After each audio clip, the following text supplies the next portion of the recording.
Hello প্রিয় বন্ধুরা, তোমরা সবাই কেমন আছো? আশা করি তোমরা সবাই ভালো আছো, আমিও ভালো আছি। তো প্রিয় বন্ধুরা, আজকেও চলে আসলাম মজার গল্প শোনানোর জন্য। আজকের গল্প খুবই মজাদার হতে চলেছে। তো চলো বেশি দেরি না করে গল্প শুরু করা যাক। বন্ধুরা, গল্প শুরু করার আগে অবশ্যই কানে হেডফোন লাগিয়ে বসে পড়ো। আর হ্যাঁ, পুরো গল্পটা শুনবে বন্ধুরা, কারণ পুরো গল্প না শুনলে মজাই পাবে না, স্কিপ করবে না। ওকে, চলো গল্প শুরু করি। হ্যাঁ, গল্প শোনার আগে কানে হেডফোন লাগানোর আগে অবশ্যই হাতের আশেপাশে টিস্যু বা রুমাল নিয়ে নাও, তোমাদের বেশ কাজে আসবে। নিশ্চয়ই তোমরা বুঝতে পেরেছো। তো বন্ধুরা, চলো গল্প শুরু করি। বন্ধুরা, আমার নাম নিশি। একদিন খুব বৃষ্টি হচ্ছিল, বাড়িতে আমি একাই ছিলাম, কারণ আমার স্বামী একজন প্রবাসী।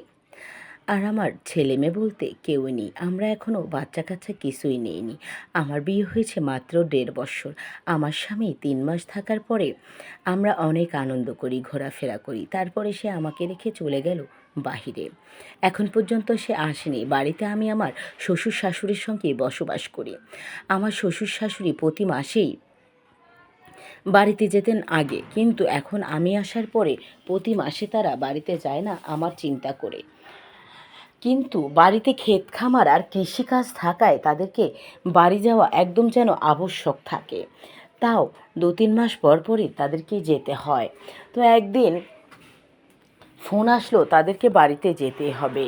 শ্বশুর বৃদ্ধ বলে শাশুড়ি কখনো সাথ ছাড়েন না। ওনাদের এই সম্পর্ক দেখে মাঝে মাঝে আমারও বড্ড হিংসে হতো যে আচ্ছা, এনারা বুড়ো হয়ে গেছে, বয়স হয়ে গেছে, তারপরও একে অপরের ছায়া হয়ে থাকে। আর অন্যদিকে আমার স্বামীকে দেখো, বিয়ে করে আসতে না আসতে এই বাড়িতে আমাকে একা একাই জীবনযাপন করতে হচ্ছে। আমার স্বামী সেই যে গেল, 1.5 বছর হয়ে গেল, এখনও আসার কোনো নামও নেই। তো বন্ধুরা, যাই হোক, এখন বাড়ি থেকে ফোন আসছে, বাড়িতে যেতেই হবে। আমরা শহরে বসবাস করতাম, কারণ বন্ধুরা আমার বাবার বাড়ি শহরে, আমি গ্রামে থাকতে একদম পারতাম না, আর পছন্দও করতাম না। কেন করতাম না জানো বন্ধুরা? গ্রামের কিছু কিছু মানুষের প্রতি আমার একটা অনীহা থাকতেন। যেমন কোনো বাড়িতে কোনো কিছু হলেই, ও মা, অমুকে ওটা দিয়ে ভাত খাচ্ছে, তমুকের মেয়ে বের হয়ে গেছে, ওরে বাবা, ওরা ভালো মানুষ না, এই ধরনের কথাগুলো আমি আমার দাদি নানির মুখে গল্প শুনেছি। তখন থেকে গ্রামের প্রতি আমার একটা অনীহা জন্ম নেয়। গ্রামে গেলেও আমি খুব বেশি দিন থাকি না, 2 দিন, যদি বড় জোর 3 দিনের মাথায় আমাকে আটকিয়ে রাখার মতো যেন কারো সাধ্যেই কুলায় না। যাই হোক, সেটা আমার পার্সোনাল ঘোরাফেরার লাইফ সম্বন্ধে বললাম বন্ধুরা। তো যাই হোক, আমার শ্বশুর শাশুড়ি গেলেনও তারা। ওনারা গেলেন আগের দিন বিকেল বিকেল বের হয়েছে। এখান থেকে আমাদের দেশে পৌঁছাতে প্রায় 5 থেকে 6 ঘন্টার মতো সময় লাগে। তো ওনারা চলে গেল, রাত্রিটা আমি একা একাই বাড়িতে যাপন করতে হবে। এতটা শূন্য বাড়িতে, এত বড় বাড়িতে এর আগে কখনো আমি একা একা থাকিনি। শ্বশুর শাশুড়ি গেছে ঠিক আছে, কিন্তু সব সময় আমার বোন বা আমার আত্মীয় স্বজন কেউ না কেউ আসতো বাড়িতে, তখন আমি তাদের সঙ্গেই থাকতাম। কিন্তু তারাও কেউ আসতে পারবেন না, কারণ আমার বোনটা চলে গেছেন স্বামীর সঙ্গে কানাডায়। আর মার শরীর খুব একটা ভালো না, তার উপরে বাবা হাসপাতালেই আছেন, কারণ আমার বাবার ইতিমধ্যেই ছোট্ট একটা অ্যাটাক এসেছে, যার কারণে উনি হাসপাতালে চিকিৎসাধীন অবস্থায় আছে। আমিও দেখতে যাই, দেখে আবার চলেও আসি। তো সেক্ষেত্রে আজ আমার সাথে কে থাকবে? রাতে ঝোপঝোপ ঝোপঝোপ বৃষ্টি পড়ছিল, আর তীব্র বাতাস হচ্ছিল। আমার খুব চিন্তা হচ্ছিল আমার শ্বশুর আর শাশুড়িকে নিয়ে। আমি তাদেরকে ফোন করলাম, বললাম বাবা মা, আপনারা কোথায় আছেন, আপনারা কি পৌঁছে গেছেন? তারা বললেন বৌমা, টেনশন করো না, খুব কাছাকাছি। বললাম আপনাদের ওখানে কি বৃষ্টি হচ্ছে? বললো কই না তো, তবে আকাশটা মেঘলা মেঘলা, যে কোনো সময় আসতে পারে। আমি বললাম আপনারা পৌঁছে যাওয়ার সঙ্গে সঙ্গে আমাকে একটা ফোন করবেন, কারণ আমার অনেক চিন্তা হচ্ছে। বলল আমাদের নিয়ে চিন্তা করো না বাচ্চা, তুমি নিজের খেয়াল রাখো, বাড়িতে নিশ্চয়ই তোমার ভয় লাগছে। আমি বললাম বুঝলেন কি করে? বলল বৌমা, জানি তুমি তো আমার বাড়ির বউ না, আমার বাড়ির মেয়ে, এজন্য তোমার ক্ষেত্রটা জানাটা অস্বাভাবিক কিছু না, সাবধানে থেকো। বাস, কালকের মধ্যে কাজ শেষ হয়ে গেলে আমরা সকালেই চলে আসব। আমি বললাম, ঠিক আছে, সকালে রওনা দিলেও তো আস্তে আস্তে বিকেল হয়ে যাবে, আস্তে ধীরেই আসেন, কোনো সমস্যা নেই। এই কথা বলে আমি ফোন রেখে দিলাম। দেওয়ার পরে ব্যালকনিতে যেয়ে বসলাম। একা বাড়ি, বাড়িতে কেউ নেই, তার উপরে এত বড় বাড়ি, ভয় ভয় লাগছে, কী আর করা যাবে। বসে রইলাম। তীব্র গতিতে বৃষ্টি শুরু হয়ে গেল, অনেক ঝড়। ব্যালকনিতে বসে থাকা অবস্থায় ঝড় যেন শরীর ছুঁয়ে যাচ্ছিল। এজন্য সেখান থেকে উঠে ঘরে চলে আসলাম। আচমকাই বিদ্যুৎ চলে যাওয়ায় আরও আমার যেন তীব্র গতিতে ভয় বেড়েই চলল। কিন্তু আমি মোবাইলে টর্চ লাগিয়ে দিলাম। তারপরে আমি আমাদের চার্জার লাইটটাকে খুঁজতে লাগলাম।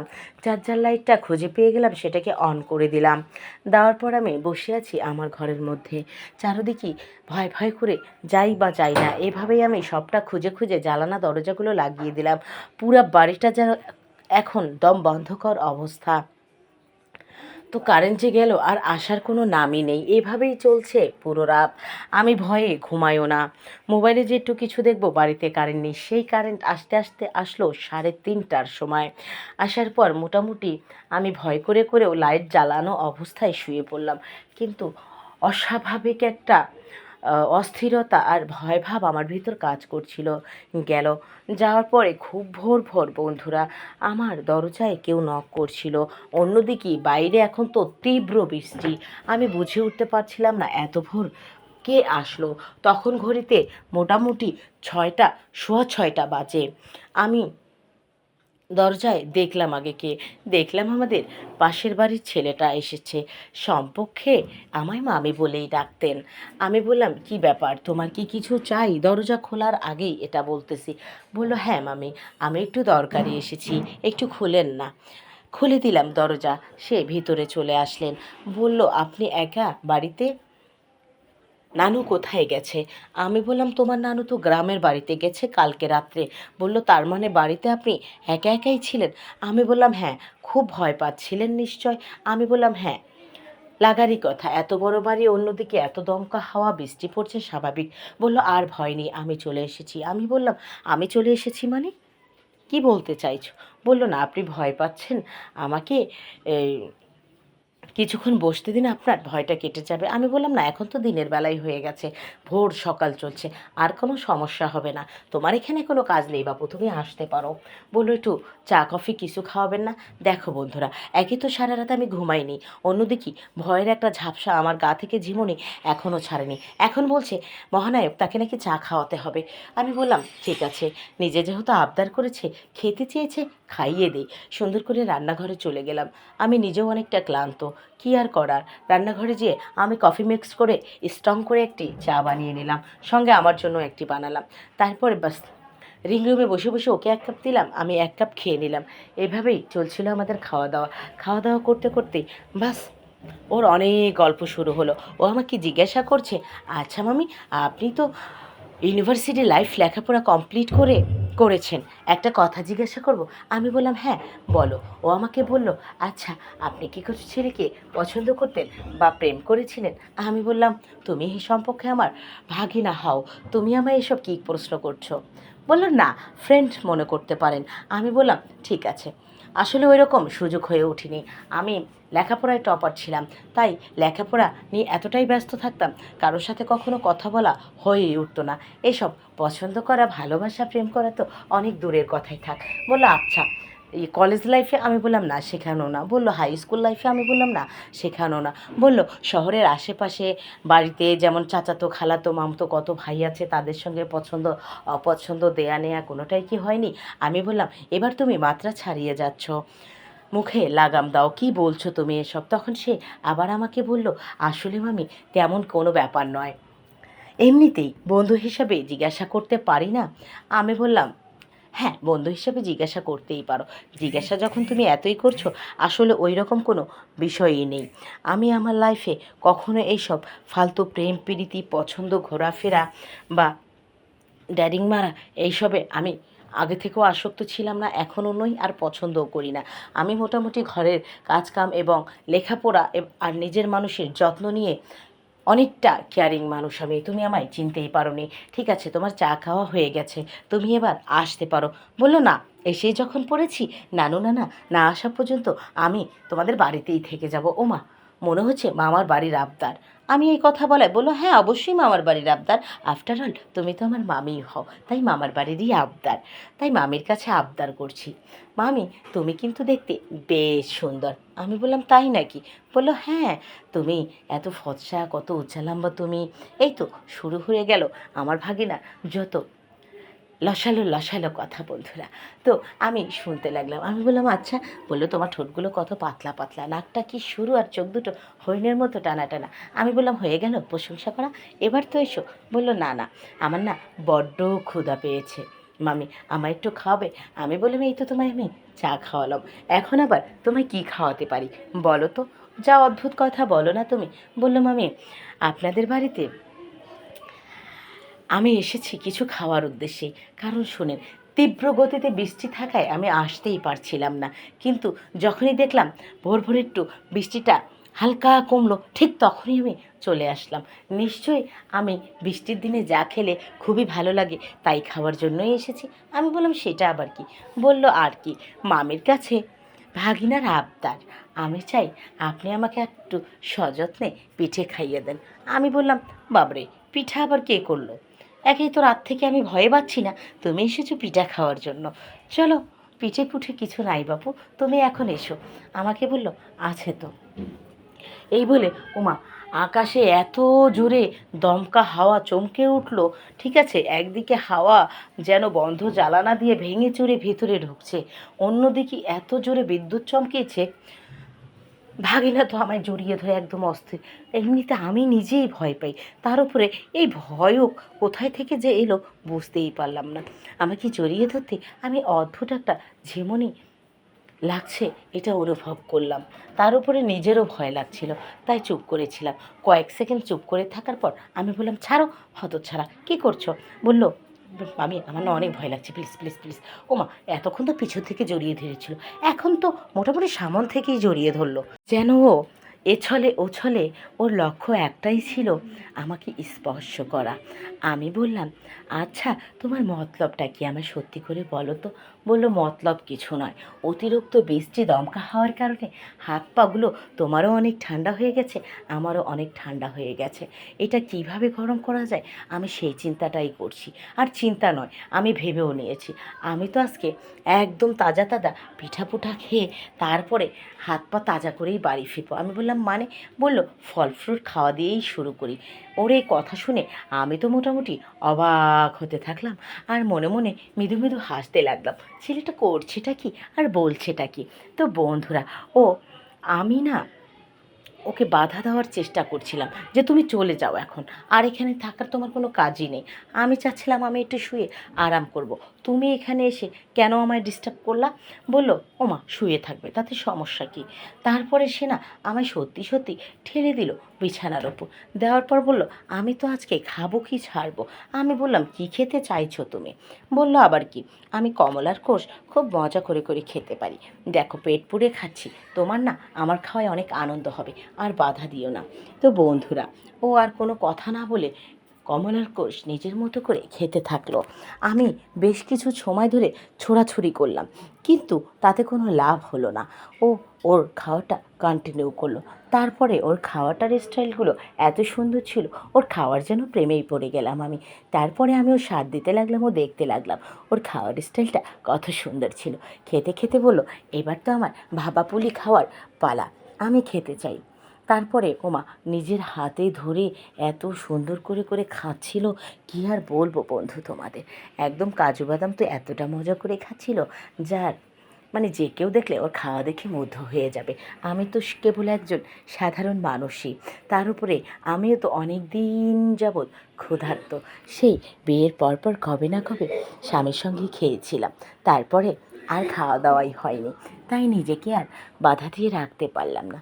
ওর সঙ্গে মিলেমিশে আমিও খাবার দাবারে মন দিতে লাগলাম। তারপরে ও খেতে লাগলো একদম অনেক সুন্দর ভাবা পুলি পিঠে, আর আমি খেতে লাগলাম অনেক সুন্দর করে করে এত সুন্দর কুলি পিঠে, একদম রসালো পিঠে বন্ধুরা। ও বলল, তাহলে একটু চমচম খাওয়াও হয়ে যাক, পিঠের টেস্টটা আরও বেড়ে যাবে। আমি খেতে লাগলাম চমচম দিয়ে সেই কুলি পিঠে, আর ও খেতে লাগলো ততক্ষণে একদম রসে ভরা ভেজে পিঠে। তারপরে অনেকটা সময় আমাদের খাওয়া দাওয়া চলতেই থাকে।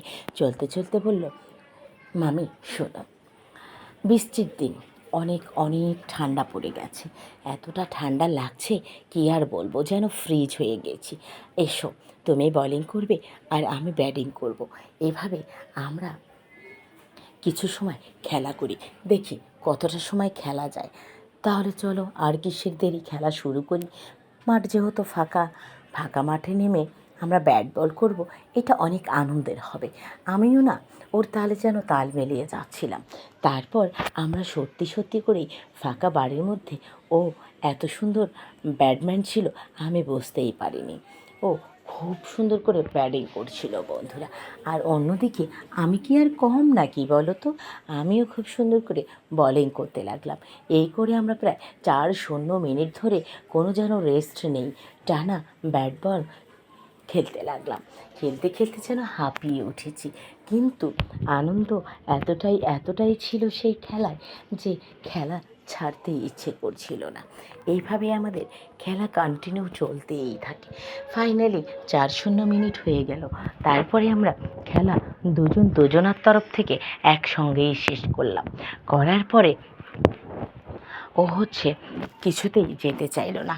বলল, মামি এবারের পিঠে অনেক স্বাদ, আমি প্রায় এসে খেয়ে যাব, যদি তুমি খেতে দাও।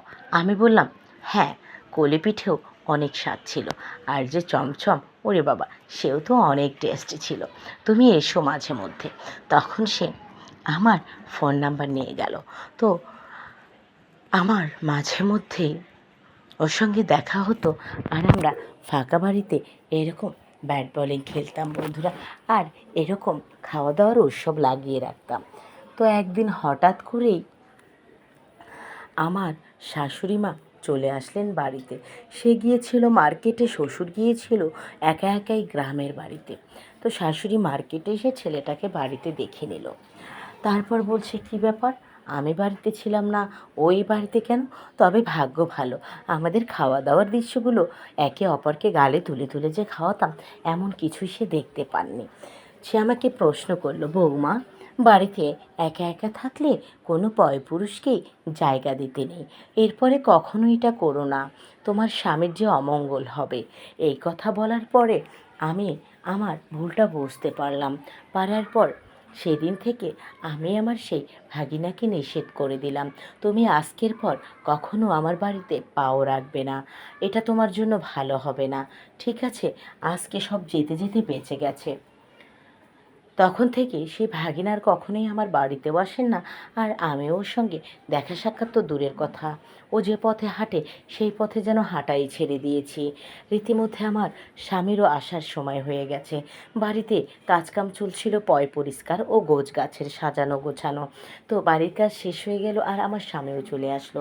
তারপর থেকে আমার স্বামী বিদেশে রীতিমতো যেতেই চান না, বলল আর একটা সফর দিতে হবে, তারপরে আমি বাড়িতে সারা জীবনের জন্য তোমার কাছে চলে আসব, ঠিক আছে?